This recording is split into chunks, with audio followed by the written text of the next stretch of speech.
إن الحمد لله نحمده ونستعينه ونستهديه ونستغفره ونعوذ بالله من شرور أنفسنا ومن سيئات أعمالنا من يهد الله فلا مضل له ومن يضلل فلن تجد له وليا مرشدا أشهد أن لا إله إلا الله وحده لا شريك له يحيي ويميت وهو على كل شيء قدير وأشهد أن سيدنا ونبينا محمدا عبد الله ورسوله وصفيه وخليله خير نبي اجتبى رحمة للعالمين بعثه صلى الله وسلم وبارك عليه وزاده فضلا وشرفا وتكريما لديه.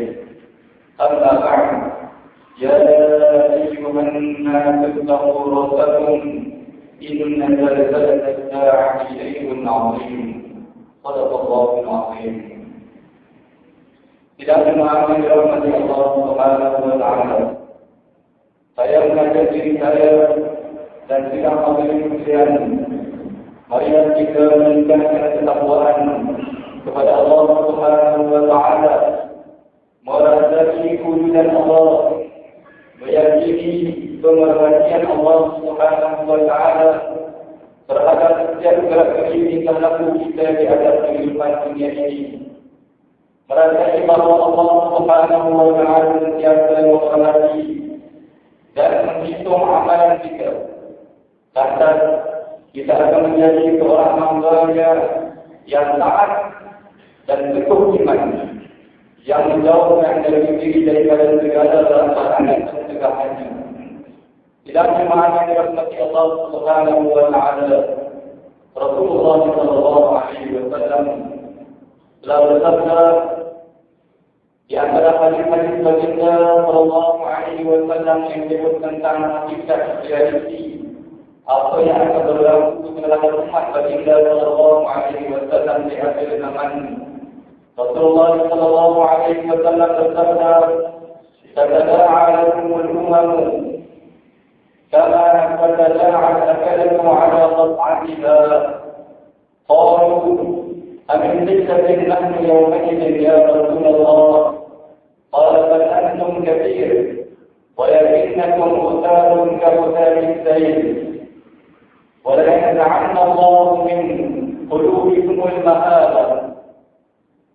قالوا: "لما يا رسول الله صلى الله عليه وسلم؟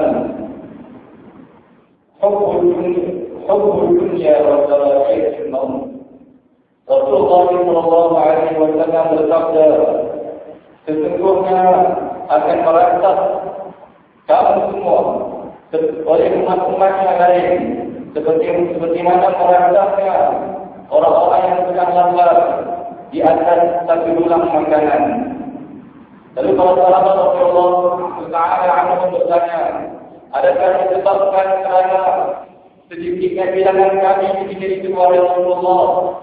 Lalu Rasulullah SAW bersabda, bahkan kamu pada ketika itu amat ramai, bilangan kamu amat banyak, tetapi kamu semua ibarat ketika itu ibarat kuih-kuih yang dibawa oleh banjir, yang dibawa oleh air kuat pada ketika banjir.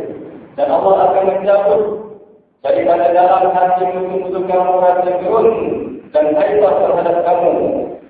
Dan Allah akan mencampurkan ke dalam diri kamu satu penyakit.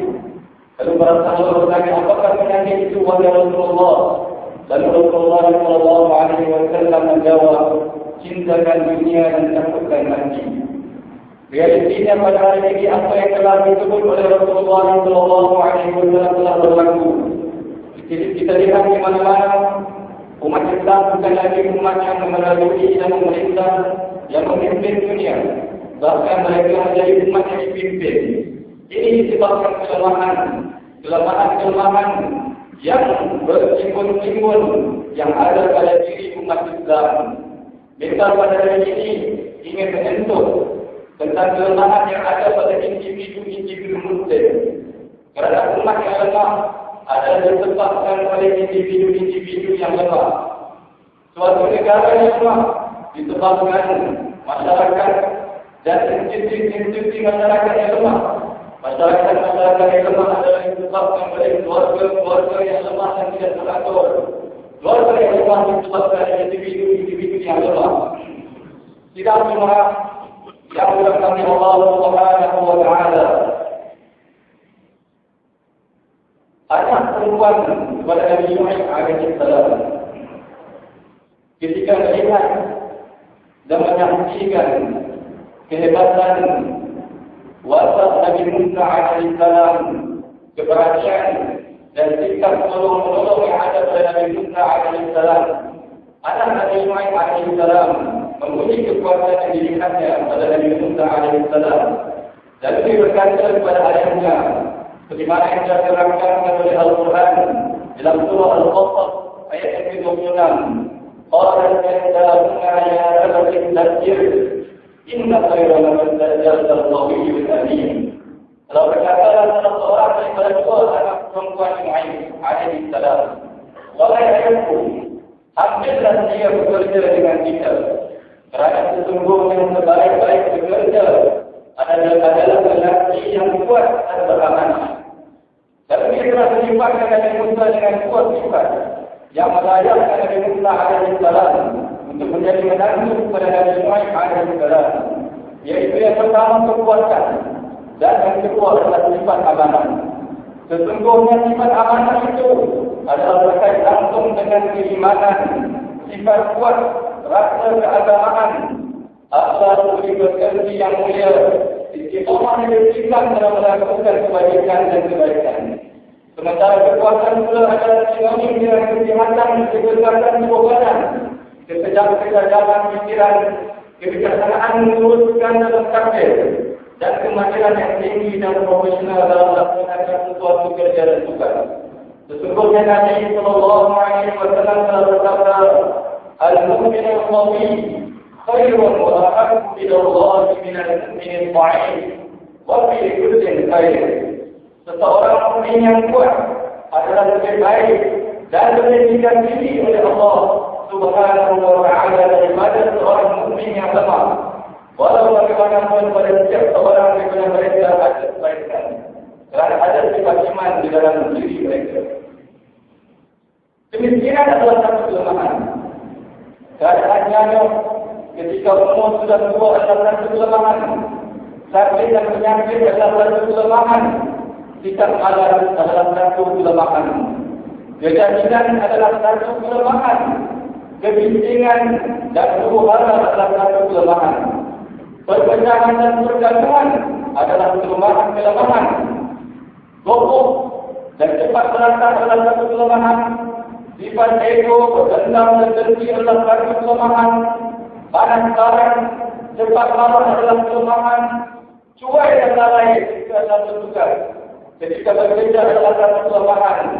Dan banyak lagi situasi kelemahan yang wujud dalam kehidupan rakyat kita. Tiap satu daripada contoh kelemahan tersebut menyebabkan seribu satu kebincangan dan masalah-masalah yang berlaku dalam kehidupan kita.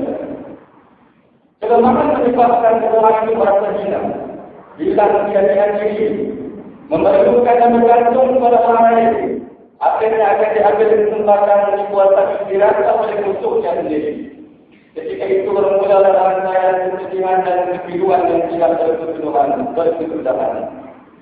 Kita tidak akan dapat melihat kesan buruk daripada kelemahan, melainkan apabila kita menggambarkan contoh yang luas yang melibatkan sesuatu masyarakat dan negara. Gambarkanlah bersama saya sebuah syarikat pembuatan yang memiliki beberapa buah wilayah besar yang menyediakan sebuah pekerjaan kepada puluhan ribu pekerja, tiba-tiba jatuh bankrupt dan muflis. Bayangkanlah ketika itu kesan kelemahan berikut. Bayangkanlah nasib dan kesambut yang akan menimpa para pekerja syarikat tersebut, pengangguran, kemiskinan, anak-anak yang diberhentikan daripada persekolahan kerana tidak punya hiburan, kemungkinan berlaku perceraian hasilnya dalam kegaduhan suami isteri, kemungkinan meningkatnya jenayah kecurian. Itulah betapa suatu kelemahan menimbulkan berbagai masalah, berbagai kemungkinan dan berbagai musibah dalam masyarakat. Justru marilah kita menyambut seruan Nabi Sallallahu Alaihi Wasallam mengajak kita menjadi mukmin yang kuat daripada setiap segi dan aspek kehidupan. Marilah kita meninggalkan sifat kelemahan yang ada dalam diri kita. Marilah kita memperbaiki dan mengislahkan kehidupan harian kita. Hadirin yang dirahmati Allah Subhanahu wa taala sekalian. Allah Subhanahu wa taala berfirman, "A'udzu billahi minasy syaithanir rajim. Inna Allah la yughayyiru ma biqaumin hatta yughayyiru ma bi anfusihim." Sesungguhnya Allah tidak akan mengubah nasib yang ada pada suatu kaum sehingga mereka sendiri yang mengubahnya, sehingga mereka yang mengubahnya kelemahan mereka itu sendiri. Baru Allah Subhanahu wa taala akan menurunkan kemenangan, kemuliaan kepada kaum itu. Tidak semua yang dirahmati Allah Subhanahu wa taala. Mimbar tidak ingin mengajar, hadirin tidak berubah dalam masa masa.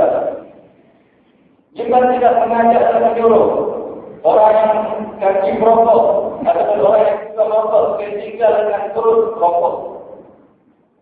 Mereka tidak akan meminta kepada orang yang kanan membaca. Tidak pernah membaca dalam masa seminggu, dalam hari-hari hidupnya. Tidak ada mengajak yang membaca untuk menentukan 4-5 jam sehari untuk membaca.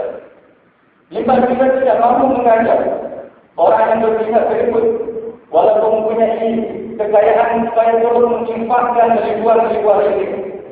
Mimbar juga tidak ingin mengajak orang yang malas datang solat berjemaah pada waktu subuh, supaya datang setiap hari, bangunan awal setiap hari pukul 3 untuk 4 untuk datang ke masjid. Tetapi mimbar ingin mengajak dirinya sendiri dan para hadirin sekalian supaya kita mengatur satu strategi yang berkesan dalam mengubah kehidupan harian kita ke arah yang lebih baik. Mimbar mengajak para hadirin sekalian supaya mengikut formula yang telah diilhamkan oleh Rasulullah Sallallahu Alaihi Wasallam ketika baginda bersabda, "Aqallul a'mali ila Allah adwamuha wa min qadha." Amalan yang paling tidak tinggi di sisi Allah ialah amalan yang berkedudukan, amalan yang istiqamah walaupun sedikit. Marilah sama-sama kita membaiki kehidupan kita. Wahai saudara-saudaraku yang masih tidak dapat menghilangkan tabiat merokok dalam diri mereka, saya tidak ingin mengajak kamu meninggalkan rokok terus-menerus, tapi kurangkanlah setiap hari sebatang misalnya.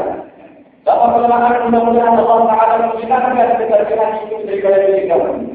Saya tidak ingin mengajak orang yang malas saudara-saudara supaya meruntuhkan 4-5 jam sehari di hadapan buku. Tetapi meruntuhkanlah sekadar setengah jam atau 15 menit untuk membaca. Membaca bahan bacaan yang berfaedah, dimulakan dengan Al-Quran Al-Karim. Kemudian buku-buku yang membina jiwa dan membina akal pikiran kita dan akhlak kita. Kita tidak ingin mengajak orang yang tak pernah datang